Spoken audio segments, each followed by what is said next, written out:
شكرا يا ربي شكرا هديت قلبي شكرا.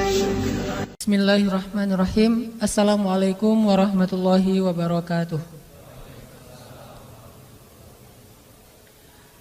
Alhamdulillah, puji dan syukur kepada Allah Subhanahu wa taala. Salawat dan salam semoga terlimpahkan kepada baginda Rasulullah sallallahu alaihi wasallam. Saya kepengen bahas malam ini tentang satu bentuk cinta. Makin bertambah rasa cinta itu, kita semakin khusyuk dalam sholatnya. Pernah nggak ngerasain gara-gara cinta sholat nggak khusyuk? Pernah nggak? Gara-gara lagi mikirin tentang seorang laki-laki atau tentang seorang perempuan, sholat jadi nggak khusyuk. Pernah nggak yang di bawah sini nih, yang di lantai 1, gara-gara mikirin laki-laki jadi nggak khusyuk sholat? Pernah? Bahaya kalau pernah. Pernah nggak gara-gara mikirin cewek, ada satu sosok wanita yang kita banget, terus jadi nggak khusyuk sholat? Malu-malu? Kalau saya sih pernah, malah sering. Gara-gara mikirin perasaan kepada seorang cewek, jadi nggak nyaman sholatnya nih.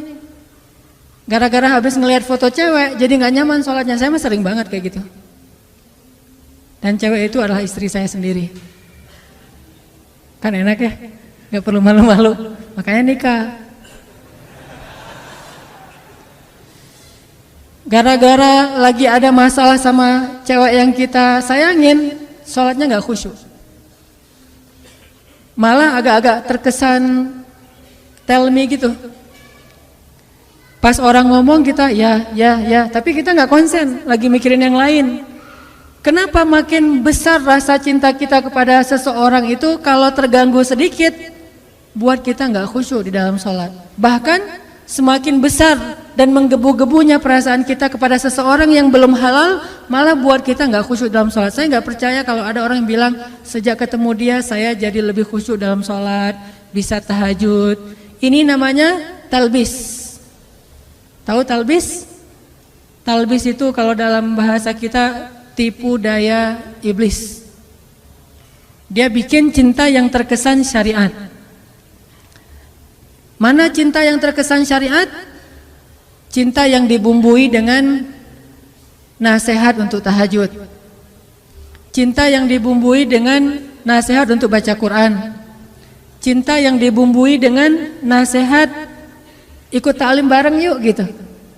Nunggu di mana? Di persimpangan itu. Saya nggak bawa kendaraan, ya udah bareng aja. Masih mending kalau naik motor kelihatan orang, kalau naik mobil nggak kelihatan siapa-siapa. Belum lagi kaca-kacanya itu pada anti sensor ya. Nah ini awalnya sih pengen ikut taklim, pengen bangunin tahajud, tilawah Al-Quran. Udah sampai juz mana? Udah sampai juz 20. Kamu di mana? Dekat-dekatan kamu lah, nggak akan jauh kayak gitu ya. Hebat ya, kamu dua berapa? 21. Kok bisa? Soalnya saya nggak baca juz 1 sampai 20, bacanya juz 21 doang. Di mana kamu, saya di situ. Ini artinya cinta-cinta yang dibumbui dengan religi. Saya nggak ngomong baik atau buruk, cuman cinta yang kayak gini nih biasanya agak-agak modus. Hanya ketika pacaran doang bisa kayak gitu. Udah selesai, nanti udah halal, udah nikah. Kalau dia bukan karena Allah, itu akan berubah. Pasti kayak gitu. Makanya kita akan bahas satu cinta yang makin nambah itu makin khusyuk sholatnya.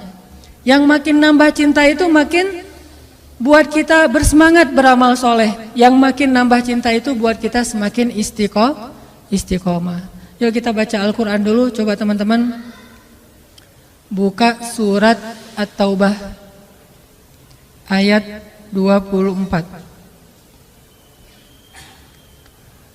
Surat At-Taubah ayat 24.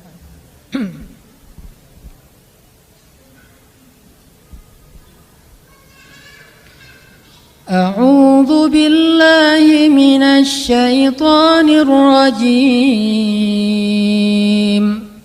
قل إن كان آباؤكم وأبناؤكم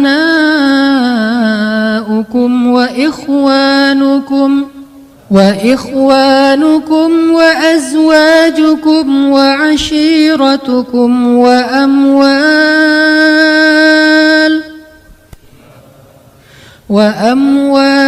اقترفتموها وتجارة تخشون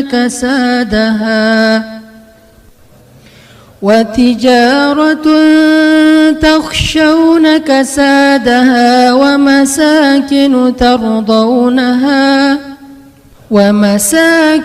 ترضونها أحب إليكم من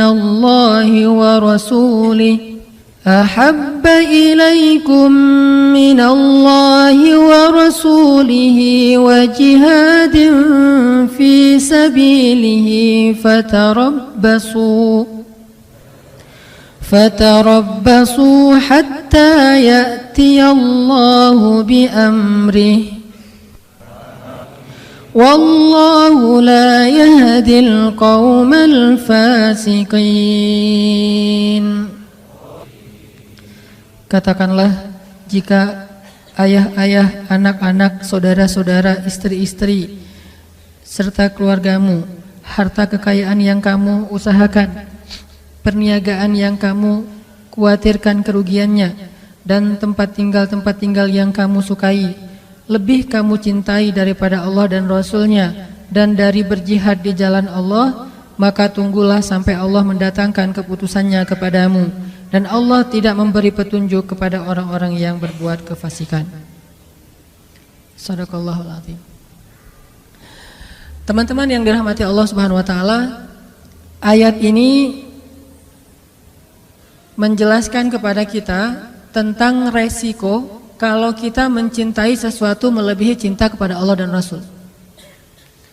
Pokoknya kata Allah di sini, nggak mungkin kalian akan bahagia kalau kalian mencintai sesuatu melebihi cinta kalian kepada Allah dan Rasul. Gak mungkin kalian akan dapat apa yang kalian inginkan kalau kalian mencintai seseorang atau sesuatu melebihi cinta kalian kepada Allah dan Rasul. Itu gak mungkin. Bukan hanya gak mungkin, bahkan Allah mengancam dengan sebuah ancaman, fatarabbasu, hati-hati kalian, kata Allah. Artinya gak boleh seorang hamba itu menduakan cintanya kepada Allah dengan cintanya kepada makhluk. Itu enggak boleh. Kalau dia mencintai makhluk, harus karena Allah. Kalau dia mencintai makhluk bukan karena Allah, Allah bilang fatarabbasu, hati-hati. Makhluk itu kata Allah bukan orang yang jauh. Makhluk itu kata Allah orang yang dekat dengan kita, orang yang layak kita cintai, dan tidak dosa mencintai mereka kecuali kalau bukan karena Allah. Orang tua, bukankah kewajiban seorang anak mencintai orang tua? Tapi kalau bukan karena Allah atau melebihi cintanya kepada Allah daripada cintanya kepada Allah, maka itu akan fatarabbasu, hati-hati kata Allah. Tunggu aja kata Allah. Ini tegas bahasanya, dan Allah meletakkan ayat ini di dalam surat At-Taubah. Dan salah satu di antara ciri khas dari surat At-Taubah isinya adalah tentang orang-orang munafik. Bisa jadi teman-teman, kalau kita mau jujur menilai diri kita mukmin apa enggak, coba lihat. Jangan-jangan cinta yang selama ini kita rasakan itulah yang menjadikan tanda-tanda kemunafikan pada diri kita. Kalau kita mau tahu saya ini mukmin apa munafik, salah satunya lihat aja dalam urusan cinta. Apakah kita mencintai seseorang atau sesuatu melebihi Allah dan Rasul? Atau sama pun nggak boleh, apalagi melebihi. Kalau itu ternyata ada di dalam hati kita dan nggak bisa dibuat-buat, dan kita nggak mungkin membohongi diri kita sendiri, berarti kita termasuk orang yang diancam di dalam surat Bara'ah, surat Munafikun. Kalau surat Al-Munafikun itu pendek, ini ada surat Munafikun yang lebih panjang daripada Al-Munafikun, yaitu surat At-Taubah, isinya tentang orang munafik. Dan Allah bilang nggak mungkin bahagia orang yang mencintai seseorang atau sesuatu melebihi cintanya kepada Allah dan Rasul. Kalau kita mencintai ayah dan ibu kita, harus karena Allah dan Rasul. Maksud karena Allah dan Rasul itu apa? Satu, karena emang perintah Allah dan Rasul. Kalau perintah Allah untuk tidak mencintainya, maka kita tidak mencintainya. Memang Allah pernah menyuruh hambanya untuk membenci orang tua? Atau membenci keluarganya? Membenci pasangannya? Membenci anaknya? Pernah di dalam perang Badar. Perang Badar itu bisa dibilang perang saudara yang sebenarnya. Seorang ayah berperang dengan anaknya.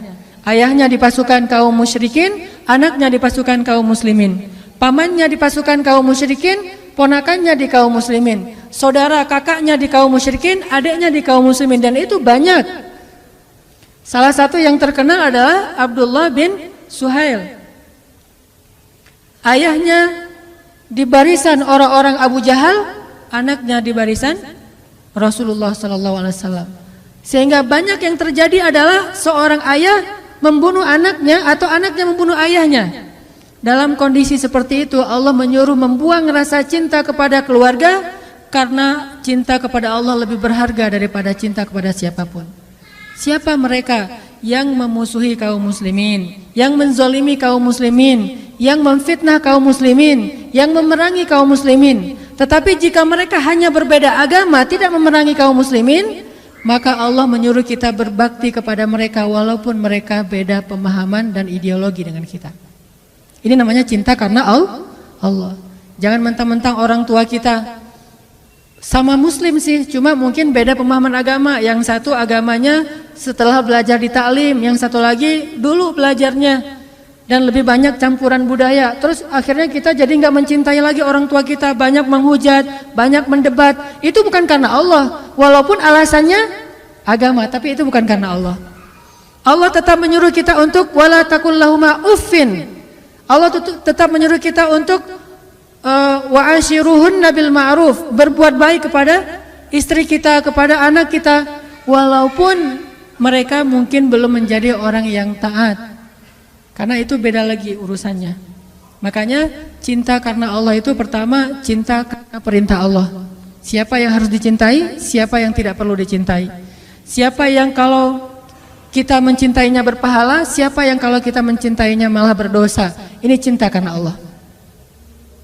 Bagaimana kalau kita mencintai idola-idola yang sebetulnya ketika kita mencintainya justru membuat hati kita terganggu, khusyuk kita jadi berkurang.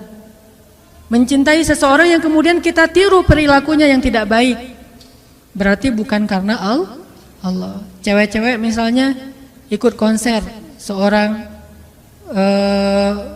penyanyi yang keren, terkenal, lagi ngetop, udah gitu seksi lagi, suaranya bagus, suaranya tuh berat banget, kalau lagi main gitar tuh keren banget. Pas kita nonton konsernya histeris. Jangankan itu, histeris terhadap mayit suami aja dilarang ya. Boleh histeris terhadap mayit suami? Suaminya meninggal terus dia histeris, teriak-teriak, namanya kan meratapi mayit. Itu nggak boleh, termasuk dosa besar. Apalagi histeris terhadap manggungnya orang yang bukan siapa-siapa bagi kita. Itu lebih nggak boleh lagi. Nah ini cinta ini pasti bukan karena Allah. Dan kalau ini yang ada di dalam hati kita, pasti nggak akan pernah bahagia. Udah nggak berpahala, nggak ngebahagiain, nggak nambah amal soleh. Terus gimana terhadap yang kayak gitu-gitu mah? Biasa aja, nggak usah pakai perasaan. Flat. Kalau mau menikmati hiburan pun nikmatin aja, tapi nggak usah baper, nggak usah sampai nangis habis-habisan di bandara gara-gara nungguin Justin Bieber datang. Pas datang ternyata dia ngambil jalur lain, dia nangis-nangis. Sudah seharian saya itikaf di bandara nggak ketemu. Yang laki-laki juga kayak gitu. Artinya itu udah baper, udah mulai pakai perasaan, dan perasaan itu pasti akan mengganggu kekhusyuan kita dalam ibadah kepada Allah. Nggak akan bahagia kalau kayak gitu. Yang terjadi sekarang banyak kaum muslimin cintanya bukan lagi karena Allah. Dia tidak mencintai orang tuanya, padahal Allah menyuruh dia mencintai orang tuanya. Dia tidak lagi mencintai ulama, ngefans sama ulama, padahal Allah menyuruh dia mencintai ulama. Wa kunu ma'as shadiqin, kata Allah, dan tetaplah kamu, jadilah kamu, bersamalah kamu dengan orang-orang yang salih. Dia tidak lagi menjadikan para sahabat sebagai idolanya. Ini bukan karena cinta karena Allah. Ini pasti cinta karena hawa nafsu atau talbisul iblis, godaan setan. Makanya coba kita revolusi cinta kita. Revolusi cinta. Dari cinta yang karena hawa nafsu, karena hiburan, karena keren menurut kita,